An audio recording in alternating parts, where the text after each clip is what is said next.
ये जो सख्त रास्तों पे भी आसान सफ़र लगता है, ये मेरी माँ की दुआओं का असर लगता है। ज़रा गौर फरमाएंगे। ये जो सख्त रास्तों पे भी आसान सफ़र लगता है, ये मेरी माँ की दुआओं का असर लगता है।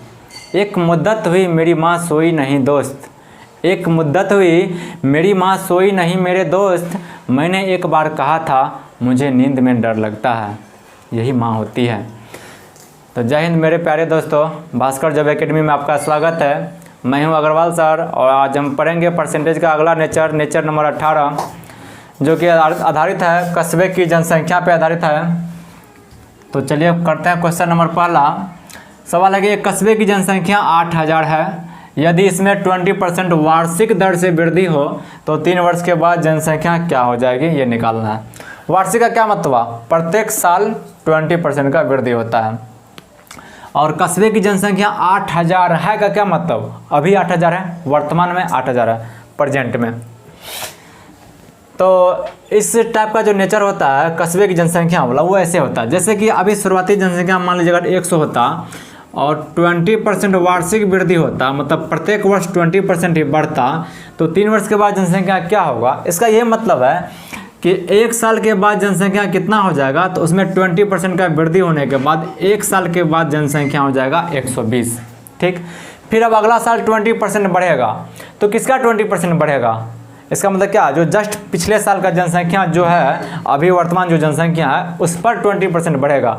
तो दूसरा साल जो 20% बढ़ेगा वो किसका 20% बढ़ेगा? तो जो उससे जस्ट पहले जनसंख्या है, पिछले साल के अंतिम तक में जो जनसंख्या है उसका 20% बढ़ेगा, यानी कि इसका 20% बढ़ेगा। अर्थात ये क्रमागत वृद्धि पर आधारित सवाल हुआ। और क्रमागत वृद्धि पर आधारित सवाल को बनाने के लिए हमने आपको 1-2 तरीका बताया है। तो यहाँ का जो परसेंटेज का राशि है वो कंप्लीट नंबर है, तो इसको फिलहाल हम सिंपल मेथड से ही बना लेते हैं। तो बताइए 20% वृद्धि हुआ तो 20% वृद्धि का फ्रैक्शन क्या होता है? तो 1/5 होता है। प्लस इन लगाते हैं। अभी 8000 जनसंख्या है और हमें निकालना है 3 वर्ष के बाद जनसंख्या क्या होगा। तो चलिए आप बताइए 1 साल के बाद जनसंख्या कितना हो जाएगा? माना कि शुरुआती जनसंख्या 5 है, तो 20% बढ़ने का मतलब कितना हो जाना? 5 से 6 हो जाना। तो 5 से 6 हो जाना, इसका मतलब भिन्न के रूप में कितना से कितना होना? तो इसी का मतलब होता है भिन्न के रूप में कि 6/5 गुना हो जाना। 1 साल के बाद जनसंख्या ये हो जाएगा। फिर अगला साल भी 20% का वृद्धि है, तो फिर 6/5 होगा। तो किसका 6/5? अब जो जनसंख्या पहला साल के अंतिम में जितना हो चुका है उसका 6/5 निकालना पड़ेगा। और ये प्रोसेस आगे भी जारी रहेगा। तो ये जो निकल के आएगा वो 3 वर्ष बाद की जनसंख्या होगी कस्बे की। तो 3 वर्ष बाद जनसंख्या इतना। अब इसे सॉल्व करना है आपको। तो इन्हें जब आप सॉल्व करेंगे, इन दोनों को एक साथ गुना कर लेते हैं। चलिए ऐसे काटते हैं, 5 से काटते हैं 80 को, 16 0 0, 5 से 25 कर लेते हैं। 25 से काट रहे हैं, 25 6 के 150, इसमें 150, 10 बच गया, 10 पे 0 100, 25 चौके 100। तो कितना हो गया? 64 गुना 6 गुना 6 गुना 6, यानी कि 64 गुना और 6 गुना 6 गुना 6, तो 6 का क्यूब आपको याद होना चाहिए कि 216 होता है। तो अब इन दोनों को गुना करते हैं। अब गुना देखिए ये कॉम्प्लिकेटेड नंबर है तो आपको गुना करने में परेशानी होगा, तो इसका तो कोई उपाय है नहीं। लेकिन अगर आपका कैलकुलेशन ठीक ठाक है तो आप इन्हें भी गुना कर सकते हैं आसानी से। जैसे 216 चौके, इसका क्या मतलब है? 200 का भी 4 गुना करिए और 16 का भी 4 गुना करिए, यही बात है। तो 216 चौके कितना हो जाएगा? तो 200 का 4 तो 800 हो जाएगा, और 16 का 4 गुना 64 हो जाएगा। तो कितना हो जाएगा? 864। तो 864 का 4 हासिल कितना बच गया? तो 86। उसके बाद 216 गुना 6, तो 6 गुना 200, तो ये हो जाएगा आपको 1200, और 16 चौके 16 छक्के 96, तब 1296, 96 में इसी को बनाते हैं 96। और हासिल कितना था? 86। इनको जोड़ देना, 6 6 12, 9 9 18, 12 1 13, 1382, 1382। यही जनसंख्या हो जाएगा। इन सब चीज़ के लिए भी एक क्लास होता है, जिस क्लास का नाम होता है कैलकुलेशन क्लास। कि कैलकुलेशन कैसे करना है, जोड़ घटा गुणा भाग कैसे करना है, उनके लिए स्पेशल क्लास मिलेगा आपको आगे कुछ दिनों के बाद। तब तक के लिए आप फिलहाल जैसे होता है आप वैसे कर लीजिए। चलिए दोस्तों, बढ़ते हैं क्वेश्चन नंबर 2 की तरफ। सवाल है कि 2 वर्ष पूर्व एक कस्बे की जनसंख्या 4000 थी। कस्बे को छोड़कर कुछ लोग शहर जा रहे हैं, जिसके कारण 5% प्रति वर्ष की दर से जनसंख्या घटती जा रही है। तो बताना है कि वर्तमान जनसंख्या कितनी है। अब कितनी जनसंख्या ये बताना है। तो चलिए, कितना घट रहा है जनसंख्या, तो 5% प्रति वर्ष। 5% का फ्रैक्शन होता है 1/20। देखिए, ये 4000 जनसंख्या कब का है, 2 वर्ष पहले का है। और उसके बाद आदमी छोड़ के शहर जाने लगा और वहाँ से क्या हुआ, तो जनसंख्या कस्बे का घटने लगा। तो बताना है अब क्या होगा। इसका कैलकुलेशन कैसे करेंगे, हमें क्या कहते हैं, पास्ट में जाना पड़ेगा। 2 वर्ष पीछे जाइए और वहाँ से कैलकुलेशन करिए कि अगला साल कितना बचेगा, फिर उसके अगला साल कितना बचेगा, तो कहाँ पहुँच जाएंगे, तब प्रेजेंट में पहुँचेंगे। जैसे मान लीजिए ये हमारा अगर प्रेजेंट है और ये 2 वर्ष पूर्व है, समझ सकते हैं, -2 का मतलब 2 वर्ष पूर्व है। यहाँ पे 4000 जनसंख्या थी किसी कस्बे की, और यहाँ से क्या हुआ कि आदमी छोड़ के शहर जाने लगा, जिसके चलते 5% कमी होने लगा। तो वर्तमान में जनसंख्या कितना होगा ये निकालना है। तो कैसे निकालेंगे, हमें यहाँ से कैलकुलेशन करना पड़ेगा कि 1 वर्ष के बाद जनसंख्या कितना बचेगा, फिर अगला 1 वर्ष के बाद जनसंख्या कितना होगा, और वही जो होगा कौन सा जनसंख्या होगा, प्रेजेंट का होगा। तो प्रेजेंट हो, पास्ट हो, फ्यूचर हो, जो भी राशि हो, आपको कैलकुलेशन करना है पास्ट में जाके, वहाँ से बढ़ना है प्रेजेंट की तरफ या फिर फ्यूचर की तरफ। तो बताइए वर्तमान जनसंख्या कितना होगा, लिख भी देते हैं। वर्तमान जनसंख्या, कस्बे की वर्तमान में जनसंख्या 4000 जो है वो 2 वर्ष पूर्व थी, ठीक। और इतना % का क्या हो रहा, घटना का मतलब कमी होना। तो बताइए अगला वर्ष तक में जनसंख्या कितना बचेगा, तो आप कहेंगे जी 19/20, ठीक। 1 वर्ष के बाद फिर आगे 2 वर्ष, अगला 1 वर्ष और, यानी कि टोटल मिला के शुरुआत से 2 वर्ष बाद जनसंख्या कितना बचेगा, तो फिर से आप कहेंगे 19/20। अब कहाँ पे पहुँच गए हम, तो प्रेजेंट पे पहुँच गए, क्योंकि 2 वर्ष पूर्व से स्टार्ट किए थे। हम प्रेजेंट से पास्ट में नहीं जा सकते हैं जनसंख्या को लेके। इन्हें आप सॉल्व करिए, 00 कट जाएगा दोनों मिलके, और ये 2 दूनी 4 से इनको काटेंगे तो 10 हो जाएगा। 19 का स्क्वायर आपको याद होना चाहिए 361 होता है, और ये 0 3610। चलिए दोस्तों, बढ़ते हैं क्वेश्चन नंबर 3 की तरफ। क्वेश्चन नंबर 3 है, किसी शहर की जनसंख्या में पहले वर्ष इतना % की वृद्धि, दूसरे वर्ष इतना % की कमी तथा तीसरे वर्ष इतना % की वृद्धि होती है, ठीक। यदि 3 वर्ष बाद जनसंख्या इतना हो तो वर्तमान जनसंख्या क्या थी। ये जो जनसंख्या दे रखा है वो 3 वर्ष बाद मतलब इतना हो, यानी इतना हो जाएगी, तो वर्तमान मतलब अभी की जनसंख्या बताना है। सभी % का फ्रैक्शन पहले हम लोग निकालते हैं। तो 16.2/3% वृद्धि का फ्रैक्शन होता है 1/6। 37.5% कमी का फ्रैक्शन होता है 37.5 का 3/8 होता है, कमी है। और आपको है 57.1/7% वृद्धि है, और इसका होता है 4/7 वृद्धि है। इसके बाद ध्यान रखिएगा, सवाल में क्या दे रखा है कि यदि 3 वर्ष बाद जनसंख्या इतना हो तो वर्तमान जनसंख्या क्या थी। 3 वर्ष बाद का दे रखा है और वर्तमान का हमें मानना है। देखिए आपको इसमें सवाल को सॉल्व कैसे करना है, आपको पास्ट से प्रेजेंट जाना है और फिर प्रेजेंट से फ्यूचर की तरफ जाना है। इसमें आप उल्टा नहीं चल सकते हैं, जैसे कि प्रेजेंट का मालूम हो और पता चल रहा है कि इतना % का वृद्धि या कमी होता है, तो 2 साल पहले क्या था, आप प्रेजेंट से पीछे नहीं जा सकते हैं, फ्यूचर से प्रेजेंट की तरफ नहीं आ सकते हैं। क्लियर है, यानी कि आपको चलना कैसे है, पास्ट से प्रेजेंट की तरफ और फिर फ्यूचर की तरफ।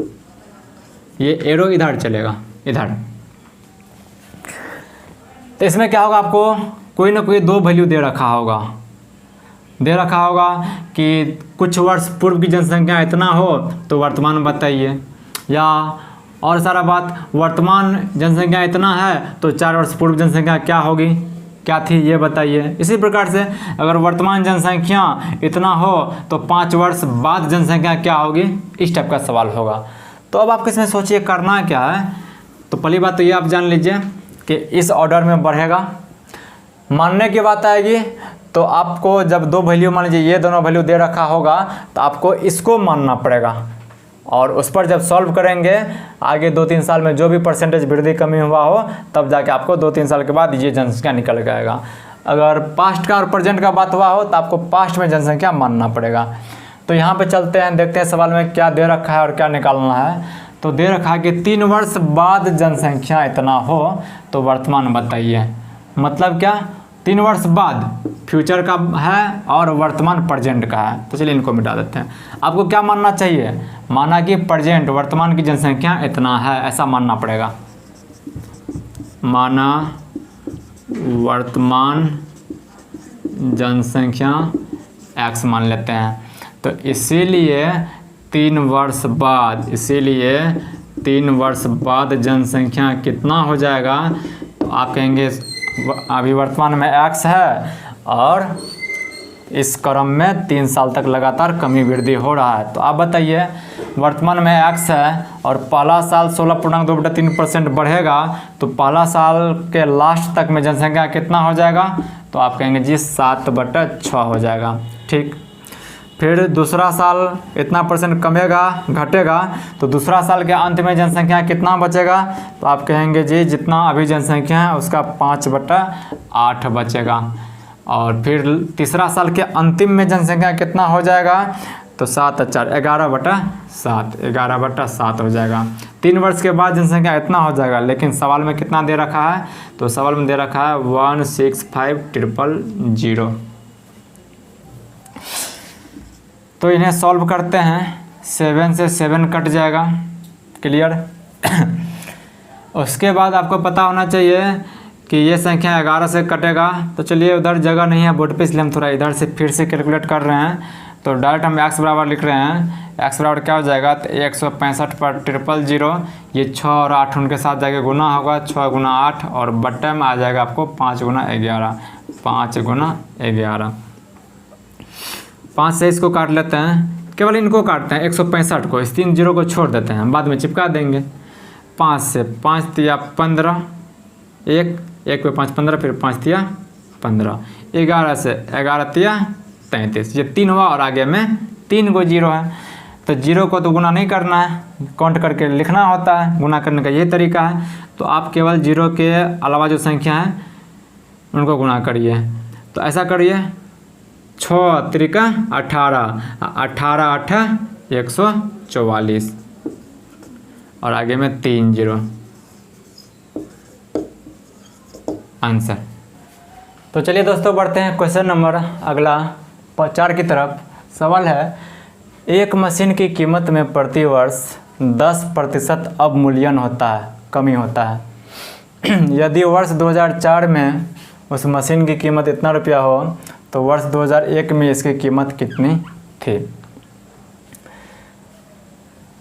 2001 दे रखा है और 2004 दे रखा है, और आपको 2004 का कीमत दे रखा है और 2001 का निकालना है। बताइए क्या करेंगे। आपको पता है ना, ये हो गया क्या, पास्ट, और ये क्या हो गया, प्रेजेंट। तो आपको इसे मानना पड़ेगा। तो क्या मानेंगे, मानेंगे कि माना कि 2001 में जनसंख्या कीमत कुछ थी। अगर बताइए, अगर आपको ऐसा होता कि 2001 का जनसंख्या दिया हुआ रहता और 2004 का निकालना होता, तब क्या करते, तो तब वहाँ पे मानने का जरूरी नहीं था, क्योंकि 2001 का पता ही था और हमें पता है कि ईस्वी आगे की तरफ बढ़ता है। 2001 आएगा, उसके बाद ही 2002 3 4 आएगा। तो ये अगर दिया हुआ रहता तो ऑटोमेटिक अपना आराम से 3 साल के बाद कितना होता इस पर कैलकुलेट कर लेते।